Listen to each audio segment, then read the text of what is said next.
Hello, Creek members. I am Epifania, and this lovely man here is Chef Aris, Cabrera. And we have collaborated with one another again to bring you a dinner and dessert box, right? Yes, we have a popular dish that we did for Cinco de Mayo, and we did 145 orders of this dish.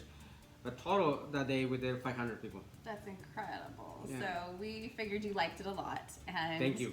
We appreciate your support for Cinco de Mayo and always enjoying over at the grill. But wanted to thank you by being able to have you make and prepare this at home. So Chef is going to be doing the chicken enchiladas for you. Chicken enchiladas.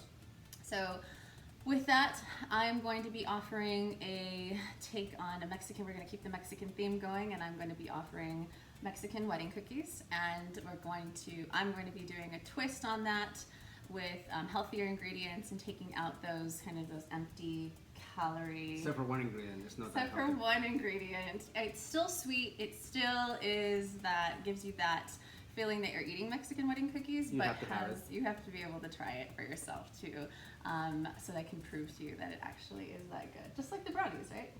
Yeah. I think, how long have you known me, Chef? Almost a decade? Yeah, pretty close now. Yeah. And would you say that I've always had a love affair with food? Yeah. So quite a bit. Yeah, and I haven't always been this healthy, and it hasn't been up until recent years that I have tried to make a transition over to being healthy, and I want to be able to offer that to you all as well. So if you're questioning why I'm giving you a healthier version of dessert, it's because I think that we can make these small changes, and it doesn't have to be completely, because I have a serious connection to food, just like Chef does. It's kind of have the same foods that we've had since we were a kid, and have that same taste and that same love that the feelings that are emotionally attached with it, right? And so I want to be able to offer this to you so that you can enjoy it and still taste similar to how it used to or how it traditionally does, but putting more nutrients in it and not having those empty calories from the dessert. So Healthier ingredients. yeah, so I hope that you enjoy this. Let's do this. Let's get started. Alright, we're gonna start by cooking the chicken. I bought my Instapot. A lot of people are familiar with this. They've been popular for, like 5 years maybe now. If you don't have one of this, you can use a crock pot. Leave it in about 6 hours in your crock pot on high. Or you can just boil the chicken with same ingredients, same quantities, and your saucepan on the stove. So it's up to you. Obviously this will be a lot faster. It's gonna take me about 20 minutes to cook it. So the other ones obviously will be longer and longer. The longer will be the crock pot. A lot of people are familiar with that. My wife has one.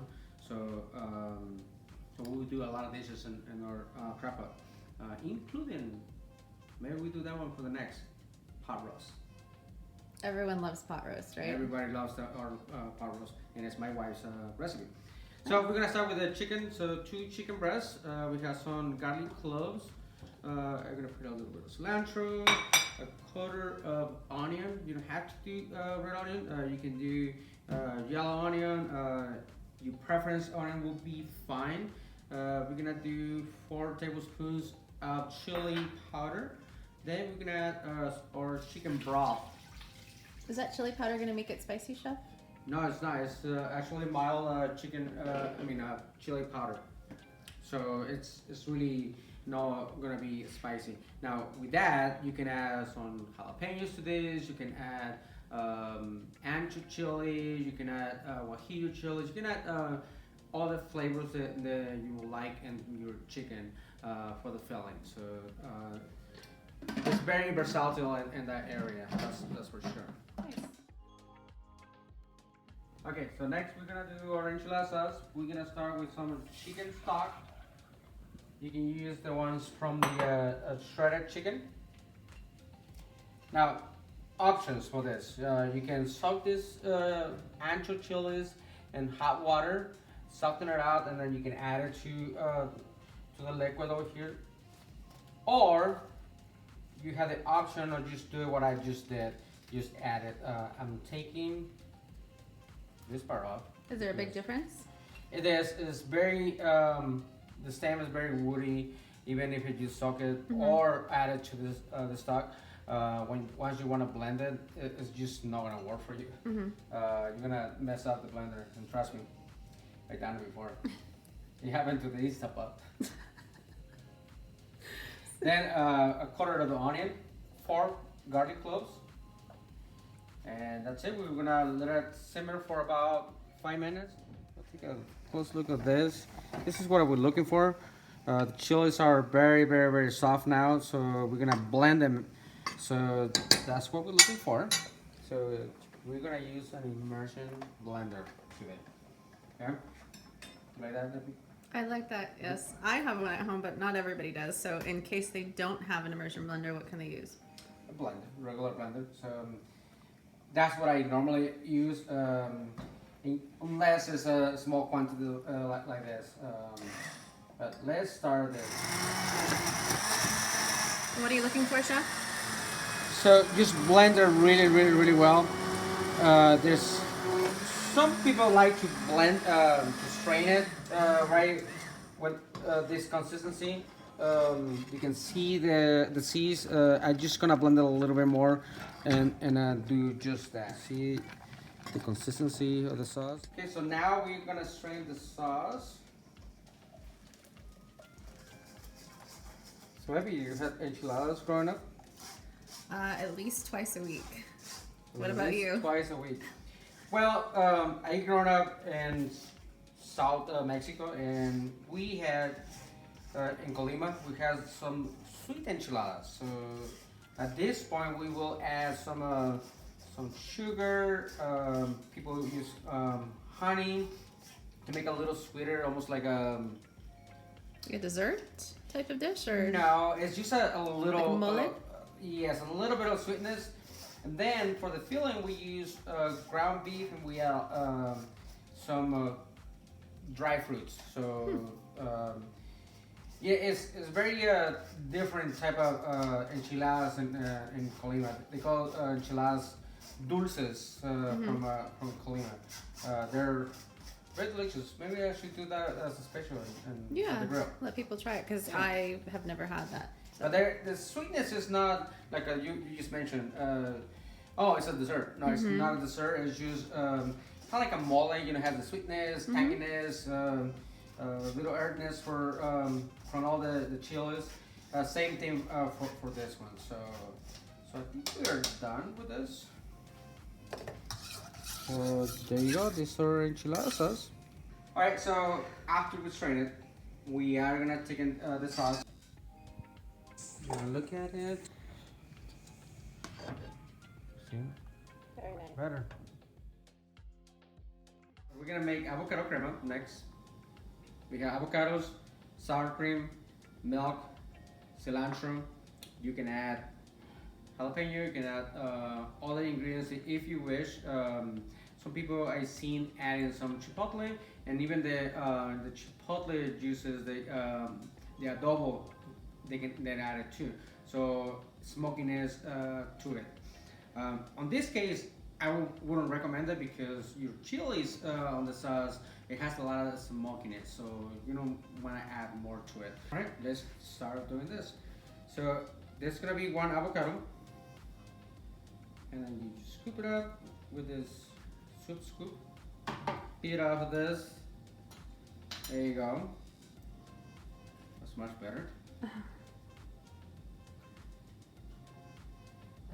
So all the ingredients going into the blender. Sour cream. And finally the cilantro.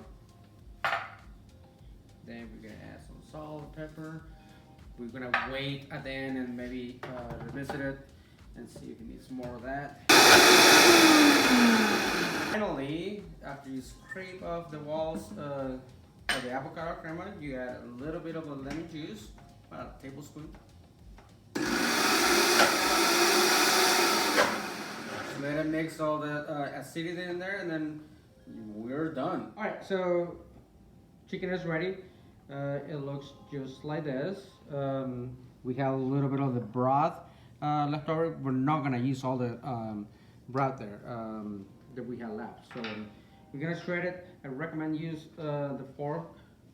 Just like if you will pull pork, you can use your hands if you are brave enough like me.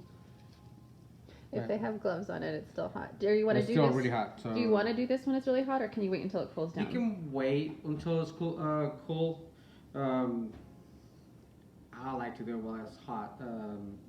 It shreds a lot faster. Instead of fork, if you want to use a mallet, you can do that as well. You know, back home, my mom used to do a glass, anything that she could find in the kitchen to shred the chicken. But she was a tough lady. She will use her hands most of the time. She raised you, so she had to be, right? Yeah. Oh, memories. Thank you for that. So once we're done with the chicken, you could start your rolls just like this, but remember we saved some of the juices. I like it to add a little bit of moisture inside, and you can already tell there's a little more moist, and that's what you're looking for. So we actually gonna use all the ones that we put in this cup, and there you go. This is what you're looking for. It's more manageable when you do the rolls. All right, so next we're gonna roll the enchiladas. I brought this from home. I have this tortilla oven. That's how you can find it online. I call it tortilla warmer. So I put the tortillas in the tortilla warmer, microwave for 30 seconds. I have a pan over here. I like to add some butter around it. You're doing that so that it doesn't stick, right? That's correct.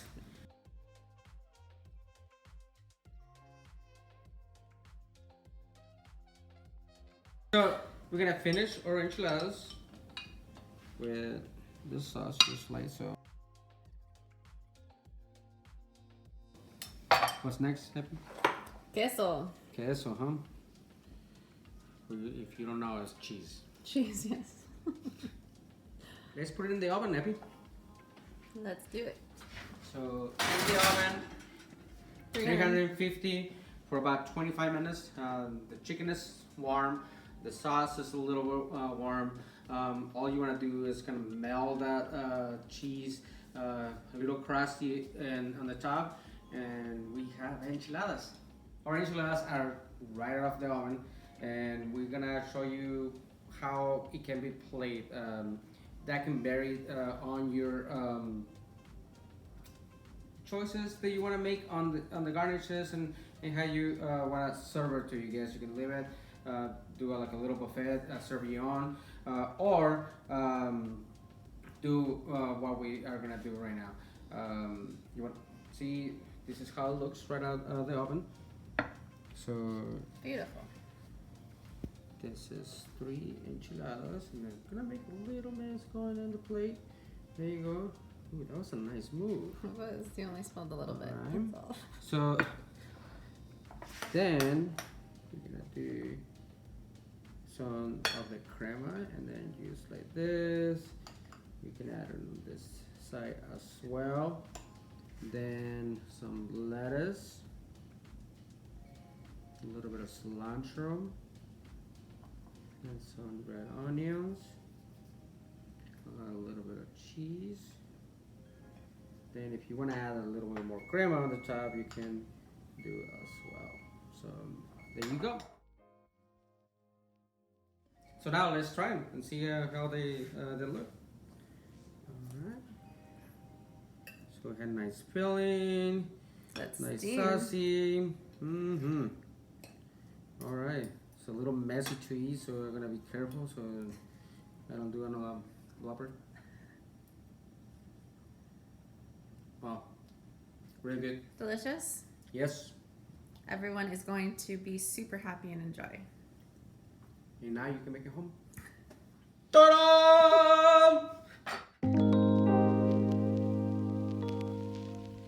All right, so I'm going to be providing the dessert for you today, and it's going to be the Mexican wedding cookies. Now, these Mexican wedding cookies are actually something that is pretty common amongst several different cultures. It can also be called Russian tea cookies, Italian wedding cookies as well. So It's something that is very versatile with a lot of other cultures, and so I'm sure that you have seen these made before. What I'm going to be doing though is, like you said, changing the ingredients up a little bit, making them a little bit more nutritious, and so that they don't have the empty calories that traditionally desserts typically do. So this is going to have almond flour, roasted pecans, as well as some coconut oil, maple syrup, a little bit of sea salt, of vanilla extract, and some baking soda.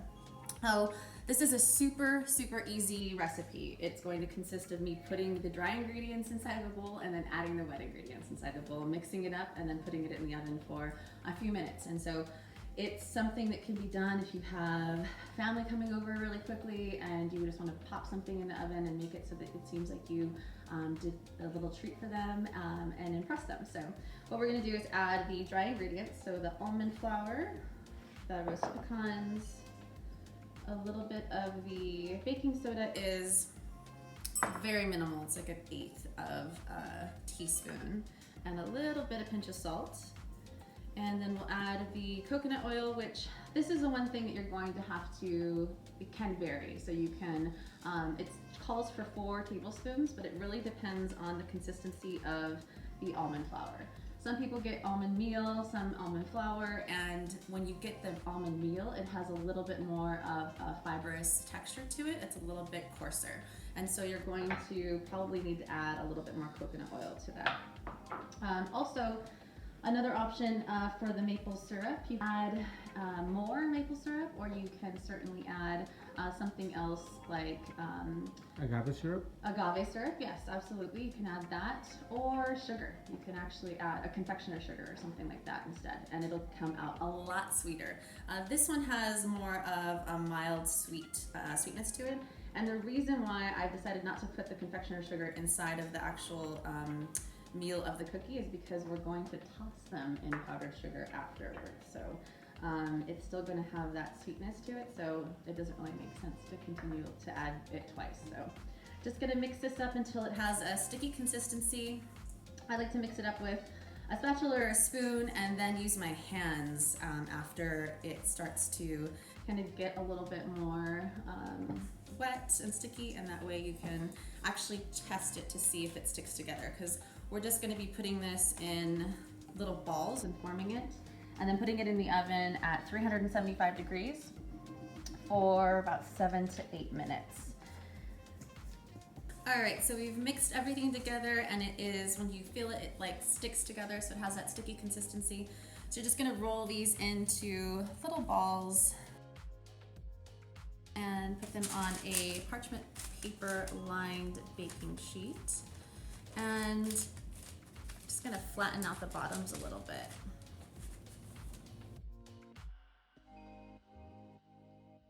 All right, now that we have formed all of the dough into little balls, we're gonna put it in the oven for about 7 to 9 minutes, just depending on your oven and how large the cookies are, at 375.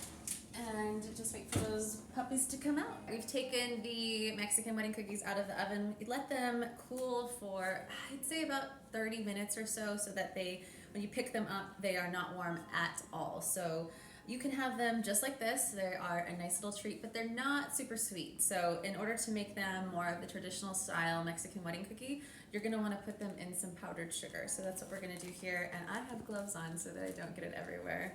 So we're just gonna dunk these cookies inside of the bag of sugar and just shake it up. And cover them in the powdered sugar. And then open it back up. And just dust them off a little bit. Make sure that they're not completely filled with it. And then you have the cookies. Beautiful. Can I get my taste tester over here to see whether or not you're gonna like these? All right, I'm on it. Yeah. All right, chef, let's taste it. See what you think. All right. Cheers.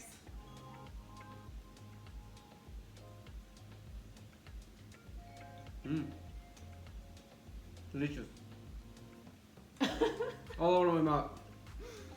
They're really, really good. They are a little bit doughier than a traditional Mexican cookie. Doesn't have like such that quick crunchiness that typically would, but If you want to leave them in the oven for a little bit longer, then they'll definitely have a little bit more of that consistency. Like break apart, you know that. Crumble. But this is the way that I like them. So I like the way they are. So good job. Well, thank you. I appreciate that. Oh, you did a good job. Enjoy. Thank you so much for Enjoy. joining us. I appreciate you.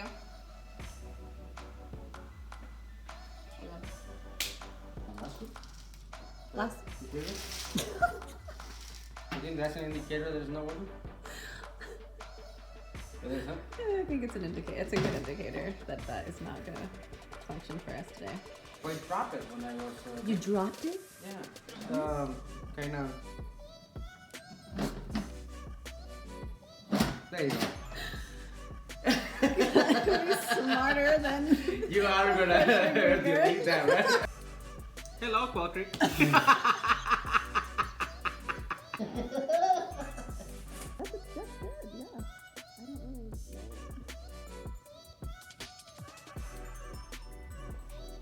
You don't want which one?